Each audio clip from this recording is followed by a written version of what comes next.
everybody, welcome back to my channel.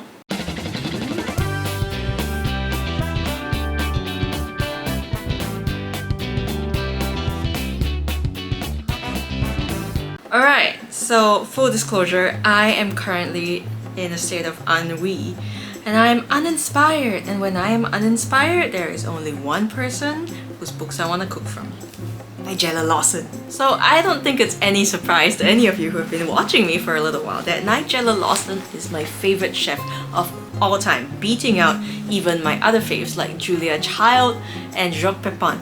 I have all of Nigella's books, and they are books that I have actually cooked from, all of them, every single one of them, and I have actually read some of them from front to end. I do this because it makes me feel closer to her, and I think she's had such an extraordinary life, and you know, things have happened to her but she's never actually let them get her down. So there was this one quote by her, I remember her as saying like, "I have no desire to be tragic," and that resonates with me so much. So much shit has happened as of late, but I'm gonna go the Nigella route and not be tragic about it. So in light of that, I decided I would combat my ennui as well as my lack of inspiration by cooking from one of Nigella's books. So this was one of the first few books from her that I got. My very first one was Kitchen. And as y'all know, if you keep a close watch on my opening sequence, I have a signed copy of Feast from Nigella, and I will cook from that one day, but I'm saving that for when I really am super uninspired to cook from. So I cooked from Fresh today, and or Forever Summer, depending on which version of it you got. I have to say, the recipes from this book actually do warrant the name Fresh and or Forever Summer because they're absolutely amazing. Like, one thing I've noticed from the recipes in this book is that they all tend to treat the ingredients with as little fuss as possible, so what you end up with is actually like recipes that highlight the freshness and the flavors of the ingredients. And I love that kind of cooking, especially since I'm feeling particularly lazy as of late. So what I decided to cook today was a shrimp and black rice salad, which has like the most amazing Vietnamese slash Thai inspired dipping sauce, as well as bouncy, delicious shrimp on a bit of black rice. And it looks as good as it tastes. I mean, like, the second I saw this, I knew I had to cook it someday, and I'm so glad that I tried it out because it was so good. And it goes perfectly with my desire to eat better, because let's face it, like, while most people are improving themselves during this pandemic, I have just been eating pizza. The other recipe that I made was also a salad. So it is called Golden Jubilee Chicken, which sounds really kitschy and 90s, but look how beautiful that is. You know, I absolutely love the combination of mango and chicken. Lately, I've noticed that the mangoes have been particularly sweet, even though it's not exactly mango season, so I'm just gonna take advantage of that until they start becoming sour and gross again.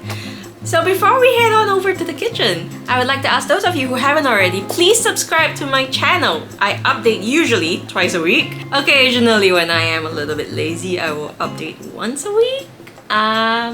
In those times, feel free to yell at me, leave a comment and tell me how much it annoys you that I'm not sticking to my schedule. You can also leave a comment to let me know what you would like me to cook next, and I will happily accommodate. Until then, let's head to the kitchen!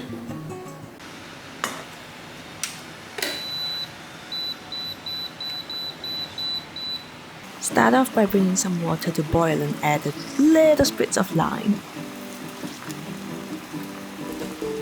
Then add in your shrimp.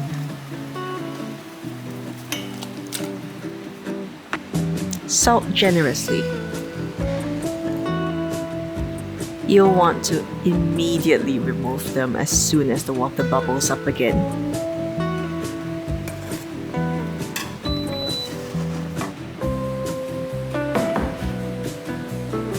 Next up, slice a bird's eye chili and smash some garlic before finely mincing it. You'll want to do the same with a knob of young ginger.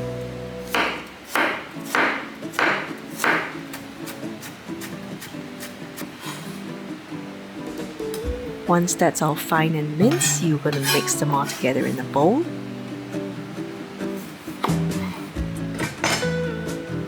Add juice of 1 whole lime.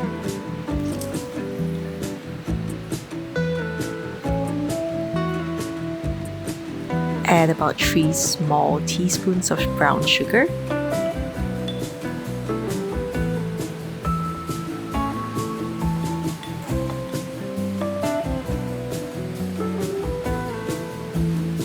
About a tablespoon's worth of fish sauce and some water.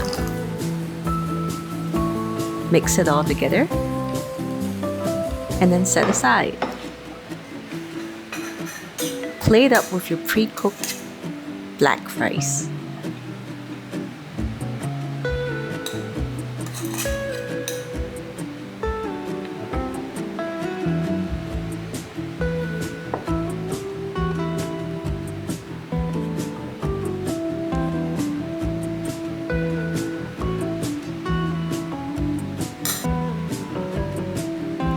Toss your prawns on top.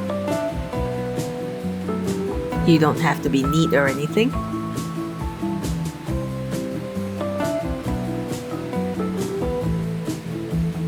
And drizzle over the marinade that you made earlier.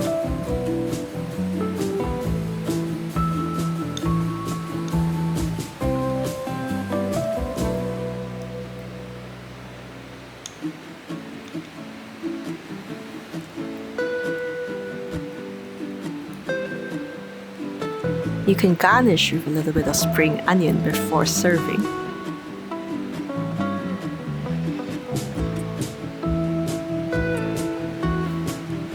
Let's move on to the chicken salad. You start off with cubed mango,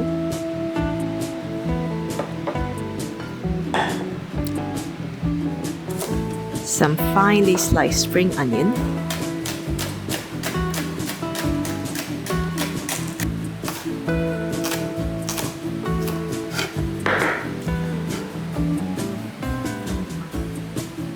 and a bird's eye chili,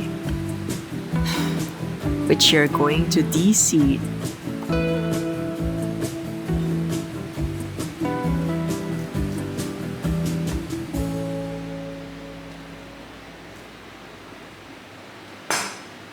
Vigorously shake the seeds loose. Then finely slice the chili up.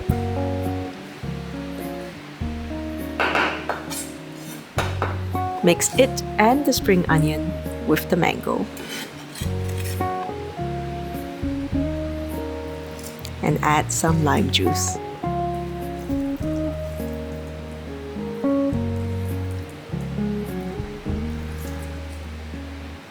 Give it a quick toss with your hands. And get to slicing your poached chicken breast.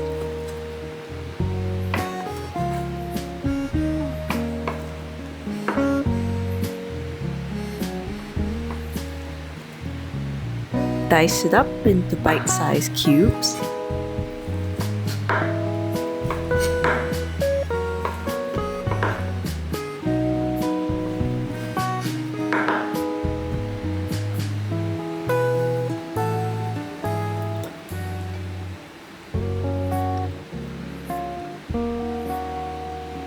Then you're gonna dice up your Bambi lettuce.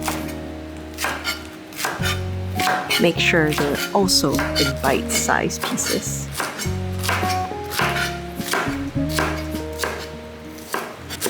Chop some cilantro.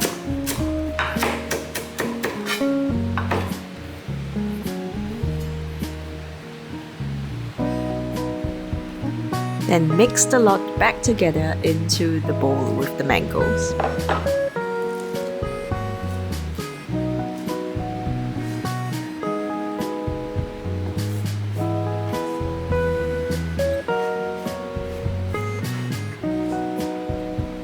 Give it a quick toss with your hands.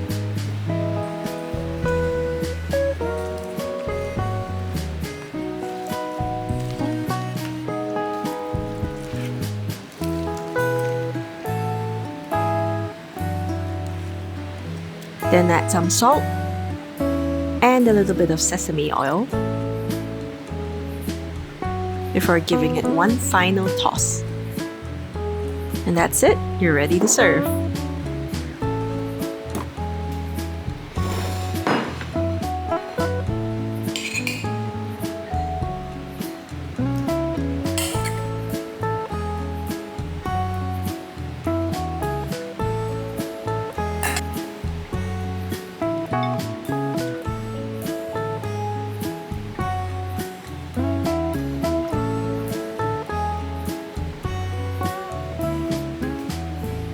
How badly do you want that in your mouth?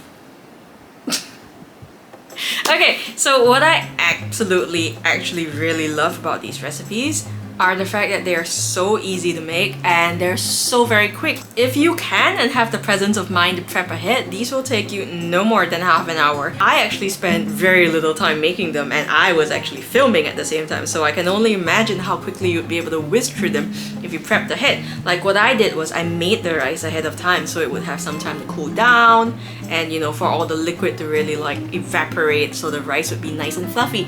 And I also poached the chicken ahead of time, very important, because in this kind of salad you don't actually want the chicken to be warm or hot. You want it to be like actual perfect room temperature, if not cold. So what I did was I actually poached the chicken slowly so that I would not overcook it, and I was actually a little bit panicked because I was hoping against all hope that I would not accidentally leave the chicken raw. So I'm glad to see that I managed to poach it kind of perfectly. It wasn't overcooked, which I really appreciate. I hate overcooked chicken breast. So what I did with this was that I brought a semi-large pan of water to a slow, gentle simmer, and then I dropped the cold chicken breast in straight from the fridge, and then I sort of let it poach at a really low temperature for about 10 to 15 minutes, after which I brought it up to a rolling boil, took it off and let it sit in the liquid for about 2 minutes, and then I took it out and let it cook by itself some more, because when you take meat off the heat it's still cooking a little bit. So any longer and I imagine it would be totally overcooked. So I'm glad I didn't overcook it because I have a habit of overcooking things. Anyway, these are really easy to make and such perfect ideas for prep ahead lunches that like I'm absolutely blown away by how I had not made these two particular recipes before, because this book is actually really genius. Like, I have made other recipes from this book before, like I've made this grilled quail and it was really good. But another favorite recipe of mine in this book is this vanilla shortbread. Looks like this. You know, she's really good with her food photography. Like the bright pink really does make me want to immediately make vanilla shortbread again. So the vanilla shortbread is really good. If you have this book, I would highly recommend this recipe. Also, I was going to make the ricotta hotcakes that she also has here. They also look really good, and I have also made them many times, substituting the ricotta for cream cheese because ricotta is really expensive here. Either way, this book is absolutely full of treasures, as all Nigella cookbooks tend to be. So if you don't have this book but like this kind of cooking and also are exceptionally interested in making what I made today, you should totally get this book. Otherwise, there are videos of Nigella Forever Summer circulating the interwebs on YouTube, so just do a quick search, you'll be able to find them. Anyway, thank you all so much for watching. I hope you all had fun, and I hope you all are staying safe in the midst of these rather difficult times.